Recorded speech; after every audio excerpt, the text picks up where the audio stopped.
they're local. I believe they're looking for something that's very important. Okay. I said that these drones are not nefarious. I believe they're not nefarious. You're our elected officials. We elected you. You tell us the truth. Are they UFOs? Are they drones? Saxon CEO John Ferguson comes straight to Jersey to give Jersey Jay-Z answers.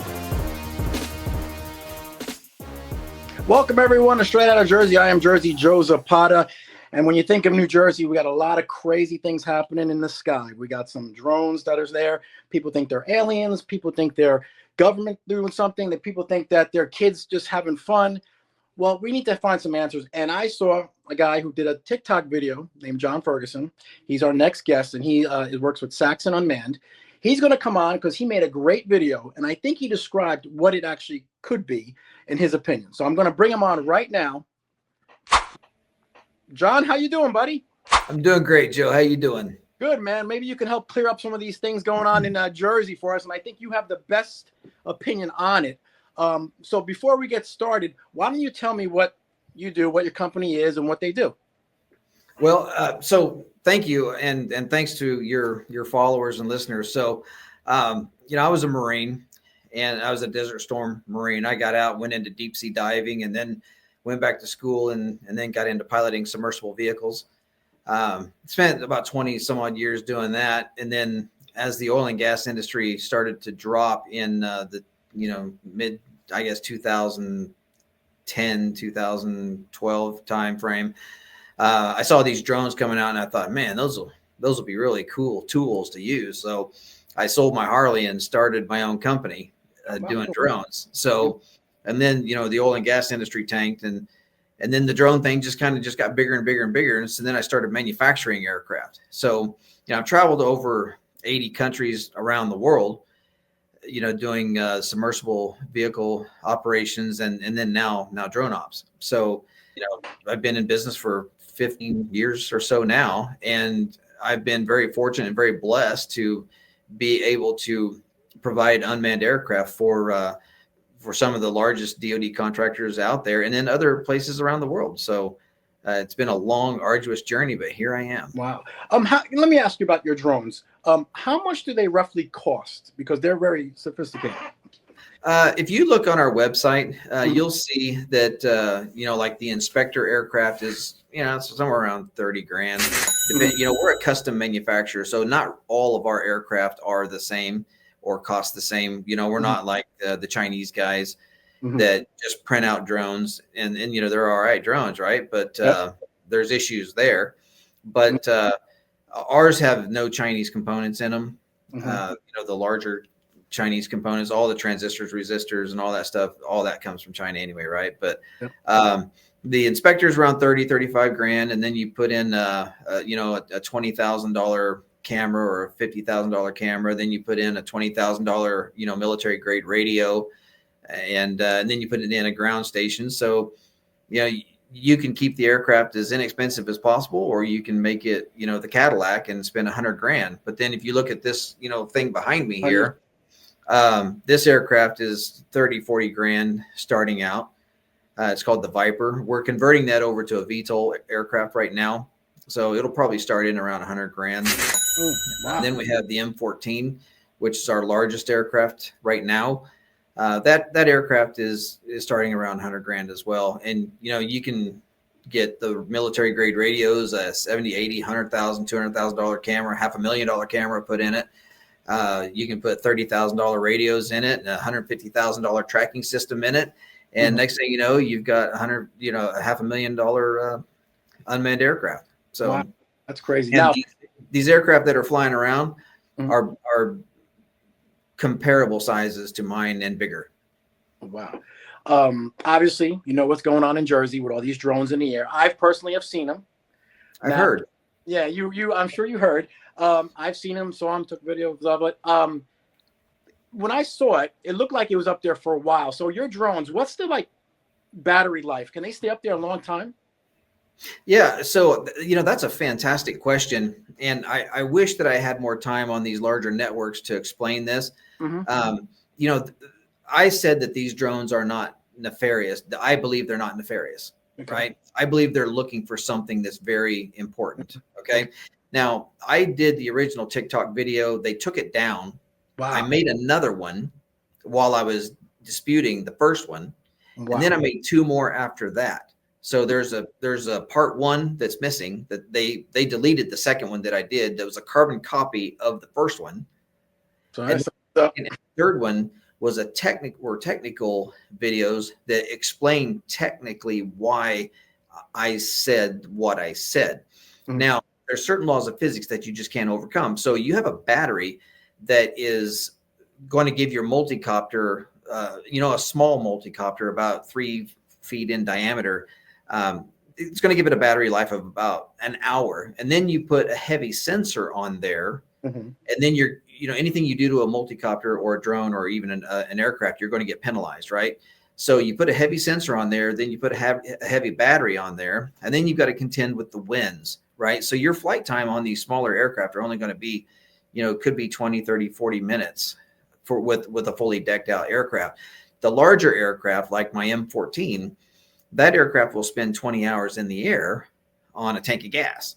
But then if you put sensors on it and put it in heavier wind conditions, fly it at higher altitudes where, the air density is different, then now you have a lot of penalties. So you may only get 10 hours or maybe you only get 8 hours, right? So that is the situation with these drones, is that they're multicopter drones. Mhm. Now they do have hybrid systems where they're gas pushing electric motor.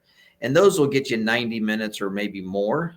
But then you put on those heavy sensors or whatever, and now you're still getting penalized. So, the thought of, a mother Iranian ship miles off the coast and flying in, there's just no way in hell. Physics says absolutely no, period, end of story, no more questions, right? Mhm. So they're taking off from maybe closer in vessels, but then we would know if Mhm. they're taking off from vessels. They're taking off from land areas, land masses, and they're staying very local. And then we get to the communications. They're probably flying on a 2.4 gigahertz or maybe a 5.8 or maybe a 900 megahertz or something like that. And there's only so much range that you can get with the radios. And if you fly around a tree or fly around a mountain or fly around a building, these are line of sight type radios. They've got to see each other to communicate. So, and if you're going to fly at long distances, you've got to elevate your antennas to an extreme location of like maybe 30 or 40 feet to clear all the other stuff. So again, these aircraft, there's a lot of them out there. People are getting pissed off, but I can tell you they're local. Wow. What are the FAA regulations that have them in the air? Is there regulations for this? Yeah. So in my video, you probably heard me say that there's really no reason for a drone to be flying at night unless you have a very specific, a very specific reason. And oh my God, did I get some backlash over that? All the drone pilots are all pissed off, and that's okay, because the drone pilots are out there. They're the professionals. They're the ones doing the work, right? Yep. But any aircraft that flies in the United States, now you have to file a flight plan with the FAA. It's not a big deal. You just file the flight plan and you go. Now, even if you're a military aircraft and you're flying in commercial space, you have to file a flight plan. The FAA has to know about it. They just have to know, because it's their job to keep the skies safe, right?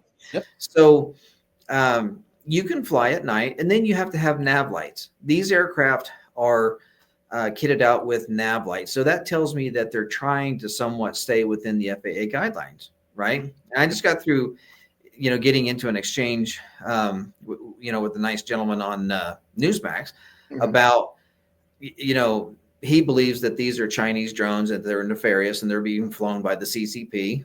And there's just no way in hell that a Chinese operative or a Chinese military member would be flying a Chinese aircraft over military installations inside the continental United States. It just does not make any sense to me. And I very respectfully disagree. But I will tell you this, with this administration, their outlook, what I'm seeing, What I see with my own eyes and hear with my own ears is it's none of your damn business. Shut up, sit down, eat your sandwich, and go away. Let the big boys take care of it. Well, that's why I made that video, because they're feeding the United States with a bunch of bullshit, and they're not telling you the truth. They're never going to tell you the truth, and that's just it. So the American people need to stand up and say, nope, you're going to tell us, you're our elected officials. We elected you. So you tell us the truth because you work for us. That's excellent. Excellent point. For my audience that doesn't know, what your opinion was, let everyone know what your opinion was of what they are actually doing. You said they're smelling possibly something. Go ahead. I'll let you explain. Yeah. And I'll touch on this very lightly because it's a very sensitive subject. So, so I have a small, political footprint, right? Okay. So I do have had in the past the ability to communicate, with, some government officials, and, and I've been blessed enough to meet with presidents and generals and governors overseas. And so, people know that I have a little bit of a way to communicate. Right. And I don't want to overplay that. Okay. So, but I have a very large network that spans around the world multiple times. Right. I have tons of people around the world that I communicate with regularly. And so these folks in my network know that I do the things that I do and have been to the places I've been. And so they reached out to me and said, hey, can you help us? We've got this guy, from an Eastern Bloc European country. He's physically been in the room with a nuclear warhead that was one of the warheads that was left over from the Ukraine, Russia, when President Reagan had dismantled the nuclear program. Right. So there were over 80 of them that had come up missing. And that's not a secret. That's not something that you could probably Google, but there's a lot of people that know about it. You might be able to find it. There actually is some documentation out there that does reference that, by the way. Okay. But this guy knew that particular warhead was supposed to be coming over here to the United States. And he was back here trying to raise hell, saying, hey, look, folks, we've got this problem. I believe this nuclear warhead is coming over to the United States. And he couldn't get any traction. Nobody would listen to him. So I made some phone calls, and it didn't seem like I was getting any traction either. And so when you have an unmanned aircraft and you fly at night, there's really no reason. I've said this, and again, the pilots will be upset with me for saying that, but unless you have a very specific reason, you have RGB cameras, regular cameras that you can see during the day. You can't see much at night. You have thermal optics, which are great at flying at night, but thermal optics, you would be doing missions such as ISR type operations like intelligence, surveillance, reconnaissance, looking for the bad guys. Then you have search and rescue that are looking for victims, and there's accident reconstruction. There's a lot of things you can do at night, but you typically wouldn't be. So in a commercial environment, there's not a lot of reasons to do that unless you're absolutely looking for something very specific. And so we have radioactive material sensor detection systems on our aircraft that you can readily buy. It's not a controlled, it's a controlled item, but it's not something that you just couldn't get your hands on. Right. And then one lady was very nice and had reminded me that the U-2 spy plane was actually developed to try to locate radioactive material. So again, I believe they're flying low. They're trying to fly within the aviation guidelines. I believe, I'm just doing the math, it's my theory and only my theory. There's a lot of people that agree that they're trying to find something. There's something on the ground that they need to find. If you look at the cost of this whole entire operation, they're spending millions of dollars to fly these drones because people have to fly them, you have to pay them, right? So there's millions of dollars being spent, but the cost is also the public hysteria. Okay. So do the math. What does the public hysteria, what does that cost? What does the fact that we're not doing anything about locating something on the ground and it detonates or it goes off or there's a bigger issue, what is the cost of that? So, the government is probably looking at this going, well, we know we're going to piss off a lot of people. We know we're going to cause a lot of hysteria amongst, our constituents. But I think it's more important that we just do that and try to locate this particular item. I don't know what that item is. I'm just doing the math, right? So you understand what I'm saying, right? Yep. So they knew they're going to piss off a lot of people and they're just going to shove it down your throat. And they're not going to tell you what they're doing anyway. So might as well just do it. Yep. And that's my theory. Well, I think you're exactly on point. Our governor has not said anything to us. He's just kind of like, well, we're trying to figure it out. Let me ask you, why wouldn't they use satellites maybe? And I'm just throwing it out there. Would satellites be able to pick up these things that they're trying, whatever they're trying to do with the drones, or no? You don't know? I don't know. Satellites can't detect gas that I know of. Maybe they can in certain ways. Maybe there's certain optics and certain there's certain ways that maybe they can, but I don't know that. Okay. For sure. There's been yesterday, there was some rumors and there was some news that said that that a piece of medical equipment, I don't know if you heard this, that was sent over that was used for cancer scans was coming over from New Jersey and it got here and it ended up being damaged and it's missing. And they were saying it's a piece of medical equipment. I don't know how true it is. The Daily Mail UK is reporting it. I don't know, but that was reported last night, saying that that's what's missing in New Jersey. I have no idea. But what I wanted to ask you is those drones, people also in New Jersey have been saying that when they're driving by these drones, that their car radios have been going in and out. Can that happen with drones? Oh yeah, clearly there's jamming technology on there. They don't want anybody flying drones into that. I've seen the videos where people tried to turn on their drones and try to go crash into one of them and bring it down. No luck there. The drones won't even turn on. Right. I've seen those. I can't validate those, of course, but there is definitely jamming technology. That's primitive technology now. Yeah, I mean, that's pretty crazy, everything. I mean, and everyone was saying also it could be Amazon doing package testing, which I highly doubt at night, correct?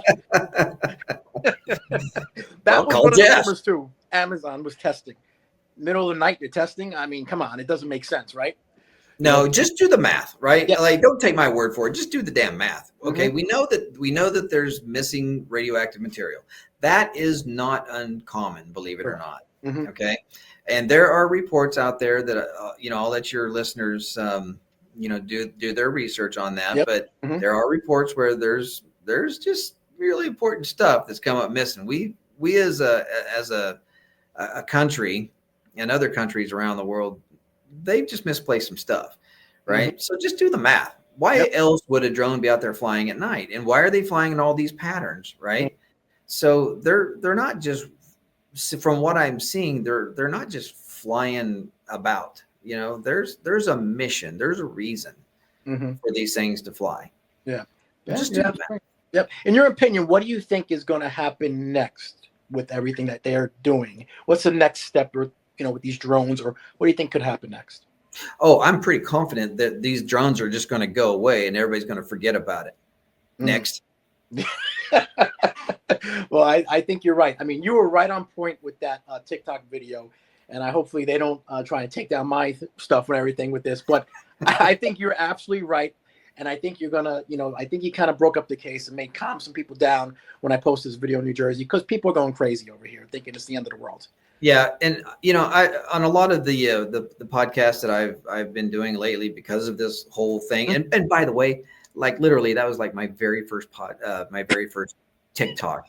I actually recorded one before and I didn't have the audio on, so I had to re-record it. So I'm sorry for all of you people that have been trying to get all these TikTok views and everything, and I'm at like, I don't know what, somewhere around 150, 200 million views or whatever across all the viral. Let's put it that way. Sorry.